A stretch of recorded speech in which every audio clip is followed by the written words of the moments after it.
Good morning, friend. Today is 24 January. We will discuss an editorial from The Hindu and its vocabulary for your examination. आज का editorial है limits and borders, यानी कि limit का मतलब आप जानते ही हो दायरा होता है, बॉर्डर का मतलब सीमाएं होती हैं। ठीक है कि बॉर्डर पर भी कुछ सीमाएं हैं या सीमा पर भी हम बोल सकते हैं कुछ दायरे हैं, कुछ लिमिट है। ठीक है।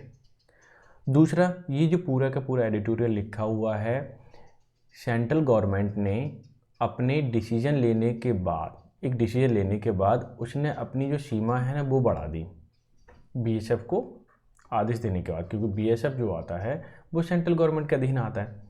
अब जो स्टेट गवर्नमेंट है उसके अधीन कौन आती है? पुलिस आती है। अब ये बीएसएफ वाले पुलिस के क्षेत्र अधिकार में आने लगे या काम करने लगे, तो ये बात स्टेट गवर्नमेंट को बुरी लग रही है। तो उन्होंने क्या किया, केस फाइल कर दिया सेंट्रल गवर्नमेंट के अगेंस्ट। किस आर्टिकल के तहत ये किया जा सकता है ये मैं इसमें डिस्कस करूँगा। दूसरा, इसमें जितनी भी हाईलाइटेड बुकैब जो दिखाई दे रही है आपके एग्जाम के पॉइंट ऑफ व्यू से, ठीक है, वो मैं एक्सप्लेन करने वाला हूँ। तो लेट्स स्टार्ट, देख लेते हैं आज वोकैबुलरी में क्या क्या है। साथ ही साथ एमटीएस के कुछ क्विज भी दे रखे हैं क्वेश्चन, ठीक है, उसे भी मैं सॉल्व कराऊंगा। हाँ, अगर पीडीएफ चाहिए तो वो टेलीग्राम चैनल पे मिलेगी, जिसका लिंक मैंने नीचे प्रोवाइड करा दिया है। पहला वर्ड है इम्पिंच। इम्पिंच के साथ प्रपोजिशन ऑन आती है, ठीक है। इसका मतलब होता है अतिक्रमण करना, एडवांस, बियॉन्ड द लिमिट या इन्फ्रिंज अपॉन भी हम बोल सकते हैं, ठीक है, काफ़ी अच्छा वर्ड है। दूसरा है जुरिडिक्शन। जुरिडिक्शन का मतलब होता है क्षेत्राधिकार या लीगल पावर, जिसको हम बोलते हैं, क्या बोलते हैं? लीगल पावर, यानी कि हमारे जो पावर हैं कि जहाँ तक पावर है उसी के अधीन हम काम कर पाएंगे, उसी के अंदर बाहर नहीं कर सकते, ठीक है। एनक्रोचमेंट का मतलब भी दखलंदाजी होता है या फिर अतिक्रमण जिसको हम बोलते हैं, या फिर इम्पैक्ट है, इंट्रूजन है, ट्रेसपास है, असरपेशन है। ट्रेसपास काफ़ी इंपॉर्टेंट वर्ड है, ध्यान रख लेना। एक्सपेंशन का मतलब विस्तार, वृद्धि, एनलार्जमेंट होता है, एक्सपेंडिंग अपॉन बोल सकते हैं हम। प्रोसिक्यूशन का प्रोसिक्यूट का मतलब मुकदमा चलाना होता है। Conduct of prosecution in a court of law, यानी कि कोर्ट में जा कर के मुकदमा चलाना किसी के अगेंस्ट। हैंडओवर का मतलब देना होता है, सौंपना होता है। डिलीवर या रेंडर जिसको हम बोलते हैं, काफ़ी अच्छी प्रपोजिशन वो फ्रीजल वर्ब है, ध्यान रखना। कंट्राबैंड, ये भी काफ़ी अच्छा वर्ड है, रिपीटेड भी है। इसका मतलब वर्जित व्यापार या ब्लैक मार्केटिंग या स्मगलिंग जिसको हम बोलते हैं, ठीक है। तो ये थे आपके आज 7 वर्ड थे, काफ़ी कम थे बट काफ़ी इंपॉर्टेंट भी है, आपको मालूम होना चाहिए जब भी आप कोई एडिटोरियल पढ़ें या आर्टिकल पढ़ें, ठीक है। दूसरा, अगर आपको वीडियो अच्छी लग रही है तो लाइक कर सकते हैं, ठीक है। थोड़ी सी ज़्यादा अच्छी लग रही है तो शेयर कर सकते हैं। इतना ही कर दें आप, मेरे लिए काफ़ी में हो जाएगा और मुझे अच्छा लगेगा, ठीक है। बस आपको करना है ये सारी चीज़ें, ठीक है, फ्री ऑफ कॉस्ट मिलती हैं। अब आ जाते हैं एमटीएस के क्वेश्चन पर, क्योंकि सीजीएल है, सीएचएसएल, ये सारे क्वेश्चन हो गए सीपीओ के। अब एमटीएस को लेके चले हैं। दूसरा आपसे पूछा है एंटेनिम। एंटेनिम विजडम का, विजडम का मतलब समझदारी होता है, ठीक है, एक तरीके की चालाकी आप बोल सकते हैं, ये सब। और क्लियर, इसका हमें बताना है एंटेनिम। स्टूपिडिटी का मतलब बेवकूफ़ी, बेहुदा, ये सब। एक्सपीरियंस का मतलब तजुर्बा होता है। मोडेस्ट का मतलब शांत होता है। इंटेलिजेंस का मतलब होता है समझदारी, ठीक है। जो कि हमें बताना है एंटेनिम, तो इसका स्टूपिडिटी यही ऑप्शन अप्रोप्रिएट है, क्लियर है। दूसरा है नो इम्प्रूवमेंट फाइंड करना है, बोल्डर अमंग, ठीक है। तो हम क्वेश्चन पढ़ लेते हैं, क्या है? जैक बीइंग द बाइजर, ठीक है, being wiser and bolder among two of us, यानी कि हम दोनों में जैक कौन है? बोल्डर भी है और बाइजर भी है, ठीक है। जब भी हम कंपैरिजन करते हैं तो उसके लिए हम कंपैरेटिव डिग्री लगाते हैं, जैसे कि इन्होंने बाइज का बाइजर कर दिया, ठीक है, बोल्ड का बोल्डर कर दिया, क्लियर। अच्छा, यहाँ तक समझ में आ गई।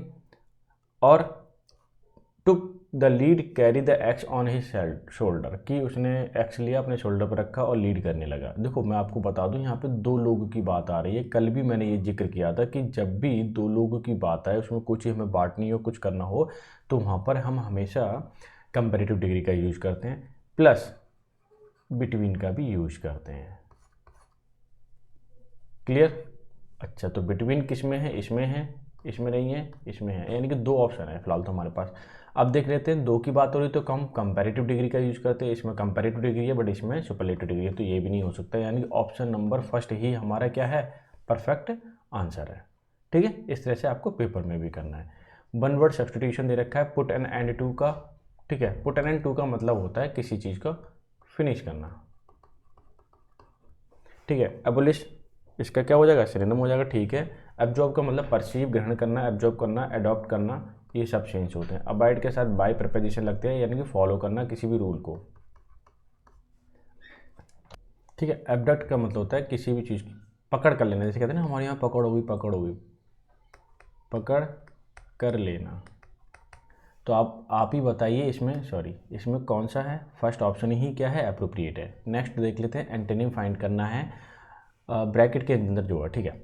देखिए क्या क्वेश्चन क्या कहता है कि the doctor sad the patient named Rumi, कि ये जो पेशेंट है जिसका नाम रूमी है, is in the initial stage of the lung cancer, यानी कि इसका एंटोनिम फाइंड करना है, यानी कि इसका जो लंग में जो कैंसर हो रखा है उसकी इनिशियल स्टेज से शुरुआत की है। एंटोनिम फाइंड करना है तो ख़त्म होने वाली कंडीशन होगा इसका मतलब। टर्मिनेट का मतलब होता है किसी भी चीज़ का खत्म वाला पॉइंट, यानी कि एंड पॉइंट है। इनर मोस्ट का मतलब आंतरिक होता है, ये तो पता ही है, ठीक है। अर्ली का मतलब बिफोर होता है, आपको पता ही है। आउटर मोस्ट का मतलब बाहर का। तो आप ही बताइए कि इसमें केवल और केवल फर्स्ट ऑप्शन ही अप्रोप्रिएट हो सकता है ना, ठीक है। तो ये भी हो गया हमारे पास। अब देख लेते हैं, इसमें हमें ब्लैंक्स बनना है, फिल इन द ब्लैंक्स। देख लेते हैं क्या है। ही जनरली अवॉइड्स आर्गुमेंट, वो बहस को क्या करता है, अवॉइड करता है। As he is by nature, वो जो नेचर से शांत स्वभाव को होगा, जाहिर सी बात है तभी अवॉइड करता है। क्वेश्चनेबल, क्वेश्चन नहीं करता होगा, नहीं, क्वेश्चन करेगा तो लड़ाई हो जाएगी। रिलायबल का मतलब होता है भरोसे करने लायक, तो ये भी नहीं हो सकता। क्विक माइंड, जो तेज़ी से शार्प माइंडेड हो, तो ये भी नहीं हो सकता। यानी कि हमारे पास ये तो ऑप्शन है नहीं, तो ऑप्शन नंबर लास्ट ही होगा। लास्ट क्या है, पीसफुल। पीसफुल का मतलब शांतिपूर्ण, यानी कि नेचर से बहुत से क्या शांत स्वभाव का है। तो option number 4 is your answer, ठीक है। तो आज के क्वेश्चंस कैसे लगे, और कम्युनिटी में भी डालने वाला हूँ ये क्वेश्चंस, आप ज़रूर इनको टैकल किया करो, रेफ़र कर दिया करो, शेयर कर दो, ठीक है। तो अच्छा लगता है मुझे भी, ठीक है, ताकि जो मुझे लगता है कि हाँ मैं जो भी काम कर रहा हूँ वो फ्रूटफुल है, ठीक है। अच्छा, एडिटोरियल पर चलते हैं। एडिटोरियल कहता है हमारा लिमिट्स एंड बॉर्डर्स, यानी कि जो सीमाएं हैं ना, बॉर्डर है, बॉर्डर पे भी एक लिमिट है हर पर्सन की, ठीक है। वो क्या क्या है देखते हैं। इन्होंने बोला है कि सेंटर मस्ट कंसल्ट स्टेट्स, यानी सेंट्रल गवर्नमेंट को ज़रूर कंसल्ट करना चाहिए स्टेट गवर्नमेंट से बिफोर डिसीजंस, यानी बिफोर डिसीजन, कोई डिसीजन लेने से पहले। डेट एक रिलेटिव प्रोनाउन है जो कि इंडिकेट कर रहा है डिसीजंस को। डिसीजन चूँकि प्लूरल है तो इसका आगे प्लूरल वर्ब, यानी इम्पिंज। इम्पिंज का मतलब होता है प्रभाव डालना, गहरा प्रभाव डालना, गहरा प्रभाव डालना या उल्लंघन करना, ठीक है, इस तरह के सेंस में आ जाता है। देयर पावर, तो इस तरह से जो डिसीजन है ना वो अतिक्रमण कर देते हैं, या फिर अतिक्रमण लिख सकते हो आप। तो ये क्या करते हैं, अतिक्रमण कर देते हैं उनकी पावर का, यानी पावर का अतिक्रमण करना। तो ये अच्छी बात नहीं है, यानी दूसरी की पावर में क्या करना, दखलंदाजी करना, वो वाले सेंस में। तो ये अच्छी बात नहीं है ना, तो इस वाले सेंस में तो गवर्नमेंट, सेंट्रल गवर्नमेंट को क्या करना चाहिए, स्टेट गवर्नमेंट से कंसल्ट करना चाहिए कोई डिसीजन लेने से पहले, वरना उनकी जो शक्तियाँ हैं ना उस पर क्या पड़ता है, प्रभाव पड़ता है, ठीक है। अब मैं सेंटेंस को हाईलाइट कर देता हूँ और आपको एक्सप्लेन कर देता हूँ। यहाँ लिखा है लिटिगेशन यानी मुकदमा, कंसर्निंग मतलब संबंधित है, टेरिटोरियल मतलब ज़मीन से, जुरिडिक्शन का मतलब आपका क्षेत्राधिकार यानी legal power, of the border security force, यानी कि जो बीएसएफ है ना उस पर क्या है, उसको लेकर के उसका जो क्षेत्र है उसको लेकर के क्या चलना है, मुकदमा हो गया। कैसा, इन द पंजाब सीम्स, अगर हम पंजाब में देखें, सीम्स मतलब पंजाब दिखता है, to be result of the lack of effective consultation, कि पंजाब में देखें कि ऐसा हमें दिखता है कि जो रिजल्ट है ना अभी जो हुआ है, ठीक है, लैक ऑफ इफेक्टिव कंसल्टेशन की, यहाँ पे कमी दिख रही है कंसल्टेशन की, परामर्श की, ठीक है, बातचीत की कमी दिख रही है, वरना ऐसा मुकदमे वाली बात केस ही नहीं होता। किन किन में, between central and state governments, किस किस में दिखाई दे रही है लैक ऑफ इफेक्टिवनेस कंसल्टेशन, किसकी, state government and central government on the issue, किसको लेकर के, इस मैटर को लेकर के, यानी जुरिडिक्शन का, कि किसका कहाँ तक जुरिडिक्शन है। यहाँ तक तो समझ में आ गया होगा। अच्छा, अगर मैं बात करूँ इसकी मेन वर्ब की, तो मेन वर्ब जो है आपका पंजाब की वजह से सीम्स आया है, क्योंकि पंजाब सिंगुलर सब्जेक्ट तो सिंगुलर हो गया, ठीक है। और जब भी दो लोगों के बीच की बात होती है तो बिटवीन का यूज़ किया जाता है, ना कि अमंग का, जैसे कि लास्ट अभी हमने क्वेश्चन किया था, ठीक है। अब हम चल लेते हैं थोड़ा सा अगले वाले सेंटेंस पे।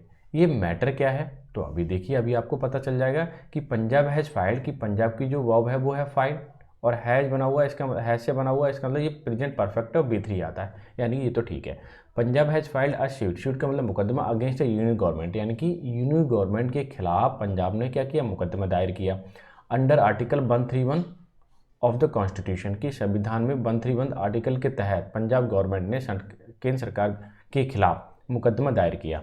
चैलेंजिंग, अभी चैलेंज का मतलब होता है challenging decision to the increase operational jurisdiction of the BSF from 15 kilometre to 50 kilometre, कि ये चैलेंज करते हुए डिसीजन को कि इंक्रीज किया, किस चीज़ को इंक्रीज किया, ऑपरेशनल जुरिडिक्शन को, यानी कि जहाँ पर काम करे कौन, BSF, कितने 15 से 50 किलोमीटर जो इंक्रीज कर दिया इनका दायरा। इस डिसीजन को पंजाब सरकार ने चैलेंज किया हुआ कहाँ पर, कोर्ट में।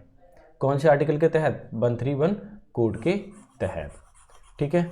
तो बहुत ही आसान था। तो मेन मैटर क्या है भाई, जो दायरा है BSF का 15 किलोमीटर था, अब उसको बढ़ा करके क्या कर दिया, 50 कर दिया। तो पंजाब गवर्नमेंट ने क्या किया, इस पर केस कर दिया, ठीक है। Border state sees centre's move as breach of federation principle and encroachment into the law and order power of the Punjab police. इन्होंने बोला है कि बॉर्डर स्टेट, ठीक है, द बॉर्डर स्टेट सी मतलब देखता है सेंटर्स मूव, सेंटर का मूव का मतलब पहल से है, एज ब्रीच की जो बॉर्डर पे है ना, जो मूव बॉर्डर को लेकर के जो मूव किया है, पहल की है सेंट्रल गवर्नमेंट ने, तो वो पहल ना ब्रीच कर रही है किस चीज़ को, फेडरेशन को, मतलब संघ को।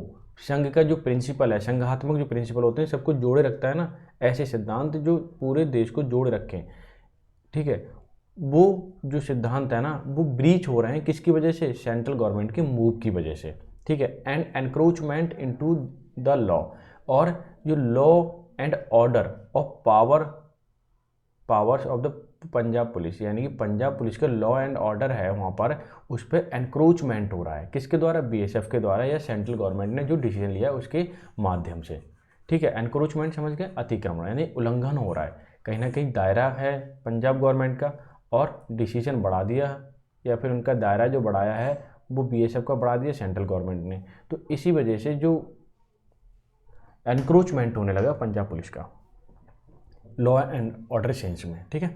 आगे देखिए, West Bengal has similar view, West Bengal की अगर मैं बात करूँ सेम ऐसा ही व्यू उनका है, बोथ स्टेट यानी वेस्ट बंगाल और आपका पंजाब दोनों he have got resolution passed in their assemblies against the expansion, कि दोनों स्टेट ने पास किया है रेजोल्यूशन, ठीक है, नियम, कहाँ पर, असेंबली में, अगेंस्ट एक्सपेंशन, किसके खिलाफ, एक्सपेंशन के खिलाफ। एक्सपेंशन का मतलब है किसी चीज़ को बढ़ाना, एनलार्जमेंट करना, यानी कि जो केंद्र सरकार ने BSF का दायरा बढ़ा करके, ठीक है, 50 किलोमीटर कर दिया, 15 से 50, तो इसके खिलाफ दोनों ही सरकार ने, ठीक है, अपनी अपनी असेंबली में, पश्चिम बंगाल प्लस पंजाब, एक रूल पास किया है जो उसके क्या है, खिलाफ है। आगे देखिए, इन द बैकड्रॉप, इसके पीछे देखें the Supreme Court's decision, Supreme Court का जो डिसीजन है to examine the questions that, कि इस क्वेश्चन को एग्जामिन करना है, जांच पड़ताल करनी है, ठीक है, क्वेश्चंस को अराइज फ्रॉम द एक्सपेंशन, जो उठ रहे हैं एक्सपेंशन से, किसके, BSF के एरिया के, ऑफ ऑपरेशनल एक्वायर सिग्निफिकेंस, कि जो BSF का एरिया है उसका जो एक्सपेंशन किया है उसको लेकर के सवाल उठ रहे हैं। इसको क्या करना है, सुप्रीम कोर्ट ने डिसीजन दिया कि भाई हम क्या करेंगे, इसे एग्जामिन करेंगे कि कितना ठीक है और कितना गलत है ये, ठीक है। फिर उसके बाद क्या मिलेगा, डिसीजन।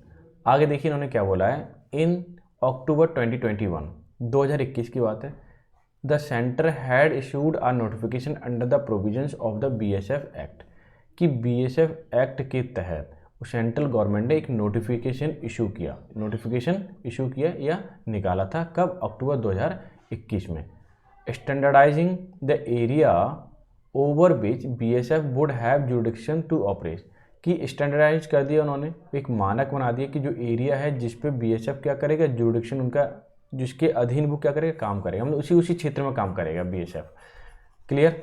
अच्छा, ये 2021 की बात हो गई। अब आगे देख लेते हैं, यहाँ देखिए, इन पंजाब, वेस्ट बंगाल एंड असम, 3 राज्य हो गए, the distance was raised from 15 kilometre from the border to 50 kilometre, कि बॉर्डर को से लेकर के 15 किलोमीटर से लेकर के 50 किलोमीटर तक डिस्टेंस को बढ़ा दिया। रेज का मतलब बढ़ाया गया, किसके द्वारा? पंजाब सेंट्रल गवर्नमेंट के द्वारा। कहाँ कहाँ बढ़ाया गया? पंजाब में है, वेस्ट बंगाल में है और असम में बढ़ाया गया। वाइल का मतलब होता है जबकि। It was reduce from 80 kilometre to 50 kilometre in Gujarat. जबकि गुजरात में 80 किलोमीटर था तो उसको घटा करके क्या कर दिया? 50 किलोमीटर कर दिया। यानी बीएसएफ का दायरा पहले था 80 किलोमीटर गुजरात के अंदर, अब उसे कम करके 50 किलोमीटर कर दिया गया है। इतना पॉइंट क्लियर हो गया?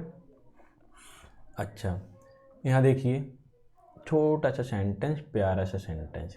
The Rajasthan it was kept unchanged at 50 kilometre. लेकिन राजस्थान का जो दायरा था या सीमा थी उसको 50 का 50 ही रखा, उसमें कुछ भी बदलाव नहीं किया गया है। क्लियर? अब ये वाला सेंटेंस देख लीजिए। The union government said in reply. Union government ने रिप्लाई किया कहाँ पर? राज्यसभा में, दिसंबर 2021 यानी कि दिसंबर 2021 में, that extension of the BSF jurisdiction will help it discharge its border patrol duty more effectively. कि उन्होंने बताया था राज्यसभा में, यूनियन गवर्नमेंट ने जब डिसीजन दिया तो उन्होंने रिप्लाई दिया उस समय डिसीजन का, क्या था कि एक्सटेंशन जो किया गया, बढ़ाया गया है ऑफ द बीएसएफ जुरिडिक्शन, कि बीएसएफ के जुरिडिक्शन को, क्षेत्र को, विल हेल्प, ये क्या करेगा? मदद करेगा। Will help it discharge its border patrol duty more effectively, कि ये जो पेट्रोलिंग होती है ना पुलिस की, तो उनको क्या करेगा? हेल्प करेगा, उनको अलग हटा देगा। अब बीएसएफ जो है वहाँ पे कर पाएगा आसानी से। ठीक है, ऐसा उन्होंने क्या दिया? जवाब दिया। अच्छा, देख लेते हैं ये जवाब से कौन कौन सेटिस्फाइड हुआ। अच्छा, दूसरा पैराग्राफ क्या कहता है, देखिए। While union government may have valid reason for its move, कि जबकि देखा जाए यूनियन गवर्नमेंट यानी केंद्र सरकार के पास एक वैलिड मतलब जायज़ कारण भी है। It should not be seen as encroaching into the domain of state government, कि इसको ऐसे नहीं देखा जाना चाहिए कि एनक्रोचमेंट हो रहा है, ठीक है, स्टेट गवर्नमेंट के डोमेन का। क्लियर? कि स्टेट गवर्नमेंट का वहाँ पे काम करना हो बट सेंट्रल गवर्नमेंट आ गई, तो ऐसा नहीं सोचना चाहिए कि ये एनक्रोचमेंट है। ठीक है, दखलंदाजी है किसकी? सेंट्रल गवर्नमेंट की।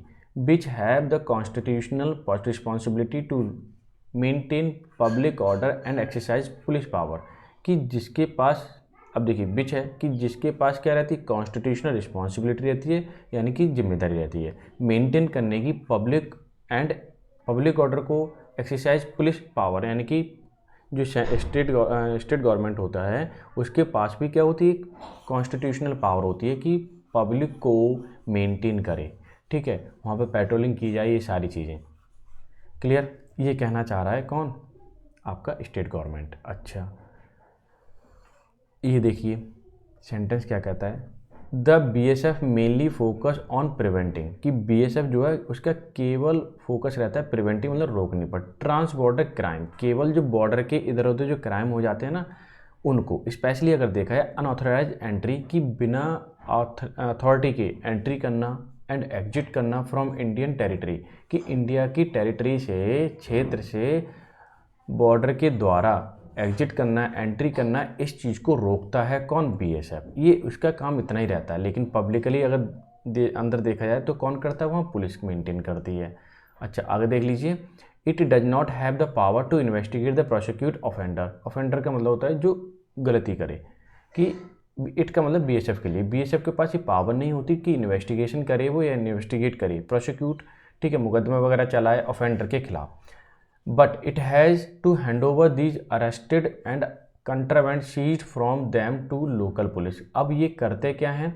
ये हैंड ओवर कर देते हैं अरेस्टेड किए हुए पर्सन को, या कोई कंट्राबैंड या स्मगलिंग की गई है जो सीज की गई है, ठीक है, जब्त की गई है। सीज का मतलब जब्त करना। फ्रॉम देम यानी कि जो भी ऑफेंडर होते हैं जिनसे ये ऑफेंडर को ही पकड़ा गया है या फिर इनसे कोई भी वस्तु पकड़ेगी तो सीज करके बीएसएफ वाले किसको देते हैं? लोकल पुलिस को देते हैं। अब लोकल पुलिस अपने हिसाब से उन्हें क्या करती है?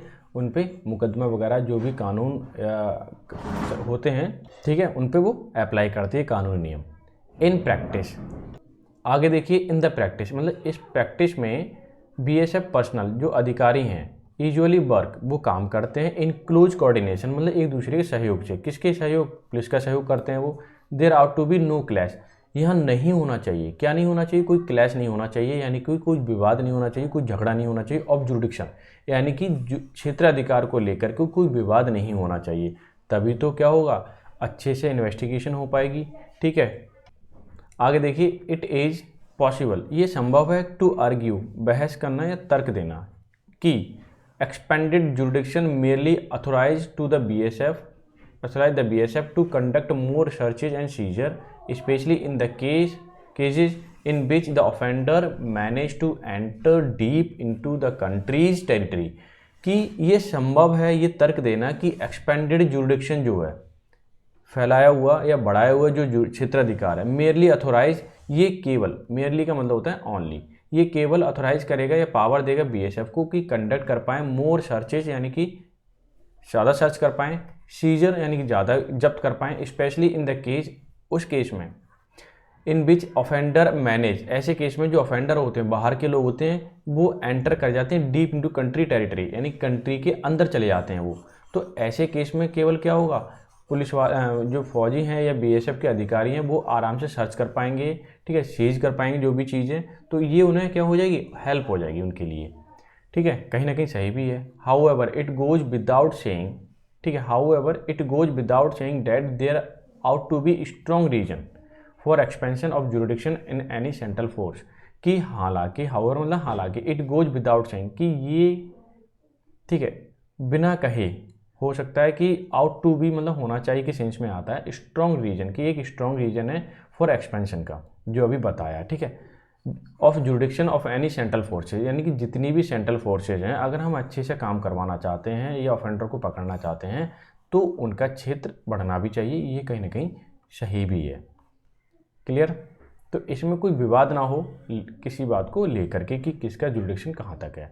इन दिस रिगार्ड, यानी कि इस संबंध में, द मोस्ट रिलेवेंट क्वेश्चन, सबसे रिलेवेंट क्वेश्चन ये है, among those framed by the Supreme Court, Supreme Court के द्वारा जो फ्रेम किया गया, are whether the centre's notification encroachment upon state government domain, कि सेंट्रल गवर्नमेंट ने जो नोटिफिकेशन दिया कि वो एनक्रोचमेंट कर रहा है स्टेट गवर्नमेंट के डोमेन पे या नहीं। ठीक है, what factor ought to be taken into the account, कि कौन से हमें फैक्टर लिए जाने चाहिए जिससे कि हमें ये पता चले कि सेंट्रल गवर्नमेंट स्टेट गवर्नमेंट पे एनक्रोचमेंट कर रही है, while determining the local limits of the area adjoining the border of the India, कि लोकल लिमिट, ठीक है, जो होती है ना, ठीक है, local limits of area adjoining, जो एडजॉइनिंग करती है बॉर्डर चेंज, बॉर्डर में, जैसे मान लीजिए कोई पंजाब की बात करूँ तो पाकिस्तान से ज्वाइन है, ठीक है, तो और असम चले जाएं, उधर चले जाएँ तो कहीं ना कहीं चाइना, नेपाल, ये सारे देश से क्या हैं, वो ज्वाइन करते हुए उनके बॉर्डर। तो कहने का मतलब ये है कि वहाँ पर जो लोकल पुलिस है तो वो इतना अच्छे काम नहीं कर सकती बॉर्डर के सेंस में, वहाँ पर तो बीएसएफ ही काम करेगा। ठीक है, लेकिन इस बात को लेकर के क्लैश नहीं होना चाहिए किसका कितना दायरा है। क्लियर? ये था आज का एडिटोरियल। आई होप सो आपने पूरा एंजॉय किया होगा और इसकी वोकैब ज़रूर पढ़िए और इसके क्वेश्चंस ज़रूर कीजिए जो बहुत हेल्पफुल हैं। ठीक है, ये क्वेश्चंस मैंने कराए हैं, अब मैं कम्युनिटी में भी डालूंगा, इसे ट्राई कीजिए। ठीक है, और एक दूसरे को शेयर भी कीजिए। ठीक है, तो मिलते हैं नेक्स्ट सेशन में, तब तक के लिए bye bye, take care, have a good day.